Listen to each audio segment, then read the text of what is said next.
যদি আপনি জান্নাতি দল দেখতে চান যে কোন দল জান্নাতি হবে, আল্লাহর কসম খেয়ে বলি প্রত্যেক দলের মধ্যে কেউ আল্লাহর ব্যাপারে বেয়াদবি করেছে, কেউ রাসূলের পাকের ব্যাপারে বেয়াদবি করেছে, কেউ আউলিয়ায়ে কিরামের ব্যাপারে বেয়াদবি করেছে, কেউ সাহাবায়ে কিরামকে গালি দিয়েছে। এই জমিনের মাটিতে একমাত্র আহলে সুন্নাত ওয়াল জামাত, যেই জামাতে খাজা মঈনুদ্দিন চিশতি এসেছেন, যেই জামাতে নিজামউদ্দিন আউলিয়া এসেছেন, যেই জামাতে কুতুবউদ্দিন বখতিয়ার কাকি এসেছেন, যেই জামাত ইয়াজিদকে ঘৃণা করে হুসাইনকে নিজের আদর্শ মানে, সেই আহলে সুন্নাত ওয়াল জামাত আমলে কম হতে পারে কিন্তু আদবে কোনো মতে কম হতে পারে না।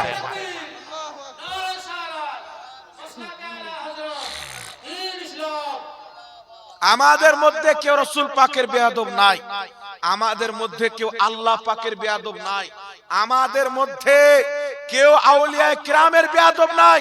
এইজন্য পৃথিবীর মুসলমান আহলে সুন্নাত ওয়াল জামাত হচ্ছে জান্নাতি।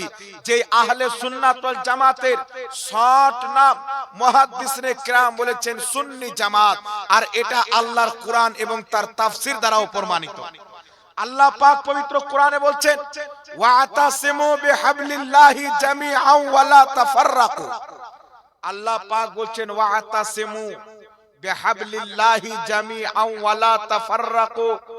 আল্লাহ বলছেন তোমরা আল্লাহর রশ্মিকে মজবুত করে ধরে নাও, ফিরকাতে বন্টন হয়ো না। কথাটা সুন্দর না খারাপ বাবা? কথা বলেন। আল্লাহ পাক বলছেন তোমরা আল্লাহর রশ্মিকে ধরে নাও, ফিরকাতে বন্টন হয়ো না। ওয়াতাসিমু বিহাবলিল্লাহি জামিআ, আল্লাহর রশ্মিকে মজবুত করে ধরে নাও, ওয়ালা তাফাররাকু, ফিরকাতে বন্টন হয়ো না। এখন ফিরকাতে বন্টন কারা হয়েছে? যারা আল্লাহর রশ্মিকে ছেড়ে দিয়েছে তারা ফিরকাতে বন্টন হয়েছে, আর যারা আল্লাহর রশ্মিকে ধরে আছে তারা ফিরকাতে বন্টন হয়নি, তারা তো জান্নাতের পথে দাঁড়িয়ে আছে। এখন আপনাকে আমাকে জানতে হবে যে আল্লাহ পাকের রশ্মি কি, আল্লাহ পাকের রশ্মি কোন জিনিস, কোনটা আল্লাহ পাকের রশ্মি। এই পৃথিবীর মুসলমান কোন মৌলবীর তাফসীর নয়, কোন পীর সাহেবের তাফসীর নয়, কোন ইমামের তাফসীর নয়, কোন মুহাদ্দিসের তাফসীর নয়। আমি ওই ব্যক্তির তাফসীর আপনাদের সম্মুখে উপস্থাপন করতে যাচ্ছি জিনার ব্যাপারে আমার নবী স্বয়ং দোয়া করেছেন, ও রব্বুল আলামিন তুমি আব্দুল্লাহ ইবনে আব্বাসকে কুরআন পাকের আলিম বানিয়ে দাও। তো যার কুরআন পাকের আলিম হওয়ার দোয়া মুহাম্মদ রাসূলুল্লাহ করেছেন, সেই ব্যক্তি কুরআন পাকের কত বড় আলিম। নবী পাক সাল্লাল্লাহু আলাইহি ওয়াসাল্লামের চাচা হযরতে আব্বাস রাদিয়াল্লাহু তাআলা আনহু, তিনার ছেলে হযরতে আব্দুল্লাহ রাদিয়াল্লাহু তাআলা আনহু, নবী পাকের খানদান, নবী পাকের চাচারা ভাই, সাহাবী রাসূল। ইনি কোন ইউনিভার্সিটিতে ডিগ্রি নেয়নি, মুহাম্মদ রাসূলুল্লাহর কাছে ডিগ্রি অর্জন করেছে। হযরতে আব্দুল্লাহ ইবনে আব্বাস রাদিয়াল্লাহু তাআলা আনহু একটি কুরআন পাকের তাফসীর লিখেছেন, যেই কিতাবটির নাম হচ্ছে তাফসীরে ইবনে আব্বাস। এই যে আমি আয়াত তেলাওয়াত করেছি, আল্লাহ পাক বলছেন ওয়াতাসিমু বিহাবলিল্লাহি জামিআন ওয়া লা তাফাররাকু, আল্লাহর রশ্মিকে মজবুত করে ধরে নাও, ফিরকাতে বন্টন হয়ো না। হাবলুল্লাহ আল্লাহর রশ্মি, হাবলুল্লাহ আল্লাহর রশ্মি। এই আল্লাহর রশ্মিটা কি? হযরতে আব্দুল্লাহ ইবনে আব্বাস সাহাবী রাসূল, নবী পাকের চাচাতো ভাই, তাফসীর ইবনে আব্বাসের মধ্যে আল্লাহর রশ্মির ব্যাখ্যা করতে গিয়ে বলছেন যে আল্লাহ পাকের রশ্মির নাম হচ্ছে আহলে সুন্নাত ওয়াল জামাত। যারা আহলে সুন্নাত ওয়াল জামাতে কিয়ামত পর্যন্ত দাঁড় থাকবে তারাই আল্লাহ পাকের রশ্মি মজবুত করে ধরে রাখবে।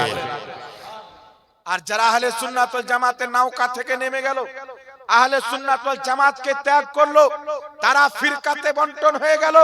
এই জন্য পৃথিবীর মুসলমান সারা পৃথিবীর মাটিতে, নীল আকাশের নিচে, হিন্দুস্তান হোক, আরবিস্তান হোক, তুর্কিস্তান হোক, ফারস্তান হোক, আফগানিস্তান হোক, উজবেকিস্তান হোক, সারা পৃথিবীর মাটিতে আজ যেগুলো ফিরকা বর্তমান সময়ে মাথা চাড়া দিয়েছে, ইহুদি খ্রিস্টানদের ফান্ডিং পেয়ে নতুন নতুন মসজিদ তৈরি করে দেয়, চটি চটি বাংলা কিতাব ভুলভাল লিখে মানুষের মধ্যে বিভ্রান্তি সৃষ্টি করেছে, মুসলমানকে বিভক্ত করেছে, কেউ আহলে হাদিস নাম দিয়ে, কেউ তবলিগি জামাত নাম দিয়ে। আমি আপনাকে বলতে চাই, এদের যা আকীদা আছে 1847 সালের পূর্বে সারা পৃথিবীর মাটিতে আহলে হাদিসের কোনো মাদ্রাসা দেখাতে পারে না, আহলে হাদিসের কোনো মসজিদ দেখাতে পারে না, না তবলিগি জামাত দেখাতে পারে, না জামাত ইসলামী দেখাতে পারে, না দেওবন্দি দেখাতে পারে। যদি এরা ফিরকা না হয়ে জান্নাতি দল হতো তো 500 বছর পূর্বে এদের মসজিদ মাদ্রাসা হতো, 1000 বছর পূর্বে এই আকীদা মান্যকারী হতো। কিন্তু আল্লাহর কসম, ইংরেজদের হুকুমত আসার পূর্বে সারা পৃথিবীর মাটিতে আহলে হাদিসের কোনো মসজিদও নাই, তাদের কোনো মাদ্রাসাও নাই। তাদের মসজিদ মাদ্রাসা নাই কেন বাবা? ইসলামকে আসা 200 বছর হলো, কথা বলতে হবে এখানে, আপনাকে বুঝতে হবে। ইসলাম আসা তো 200 বছর হয়নি, ইসলাম তো 1450 বছর পূর্বে মুহাম্মদ রাসূলুল্লাহ প্রচার করেছেন। তো যাদের আকীদা 1450 বছরের আকীদার সাথে মিল হবে, যাদের আকীদা 1000 বছর পূর্বের আকীদার সঙ্গে মিল হবে, যাদের আকীদা জান্নাতি হবে, যারা হকপন্থী হবে, যারা আহলে সুন্নাত ওয়াল জামাত হবে, 500 বছর পূর্বে তাদের আকীদার লোক হবে, 1000 বছর পূর্বে তাদের আকীদার লোক হবে, 1200 বছর পূর্বে তাদের আকীদার লোক হবে। কিন্তু আল্লাহর কসম, বর্তমান যেগুলো ফিরকা বেরিয়েছে, ওয়াহাবিয়াত এটি হচ্ছে একটি গাছ, আর তার ডানা হচ্ছে 4টি। জামাতে ইসলামী, আহলে হাদিস, তবলিগি জামাত, দেওবন্দি, এরা হচ্ছে ওয়াহাবিদের শাখ। বিভিন্ন পেয়তারাতে, বিভিন্ন তরিকাতে আহলে সুন্নাত ওয়াল জামাতের ব্যক্তিদের ঈমানকে তারা নষ্ট করতে চায়। কিন্তু পৃথিবীর মুসলমান 1847 এর পূর্বে সারা পৃথিবীতে এইগুলি দলের কোনো মসজিদ নাই, এইগুলি দলের কোনো মাদ্রাসা নাই। কিন্তু আলহামদুলিল্লাহ আহলে সুন্নাত ওয়াল জামাত, যেটাকে আল্লাহর রসুল বলা হয়েছে, এদের মসজিদ মাদ্রাসা দেখতে আপনাকে বেশি দূর যেতে হবে না। দিল্লির জামা মসজিদ যেই শাহজাহান বাদশা বানিয়েছে, ওই শাহজাহান বাদশা সুন্নি জামাতের লোক ছিল।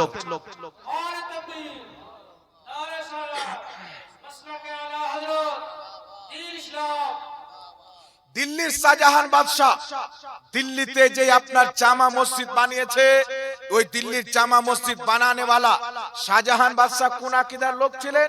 তিনি সুন্নি হানাফি আহলে সুন্নাত ওয়াল জামাত ছিলেন। তিনার ছেলে হযরত আওরঙ্গজেব রাহমাতুল্লাহ আলাইহি সুন্নি হানাফি জামাতের লোক ছিলেন। যত ইসলামিক বাদশা এসেছে আহলে সুন্নাত ওয়াল জামাত সুন্নি জামাতের আকীদা লালন করতেন।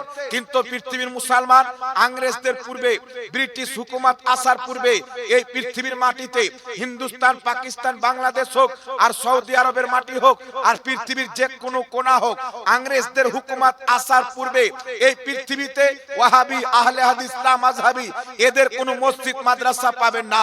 কারণ এই জামাতকে ইংরেজরা বানিয়েছে, এই দলকে ইংরেজরা বানিয়েছে। আর এটা আমি মুখে বলছি না, তাদের কিতাবের মধ্যে দলিল রয়েছে।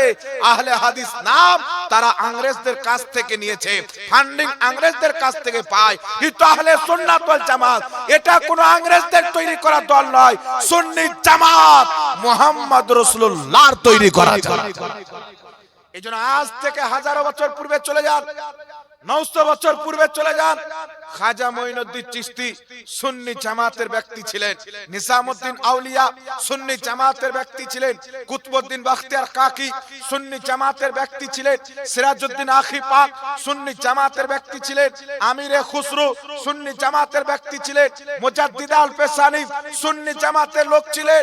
এই বাররে সাগীর, বাংলাদেশ, পাকিস্তান, ভারতের মাটিতে আপনার বাংলাদেশের হযরতে শাহ ইয়ামনি রাহমাতুল্লাহ আলাইহি সুন্নি জামাতের লোক ছিলেন।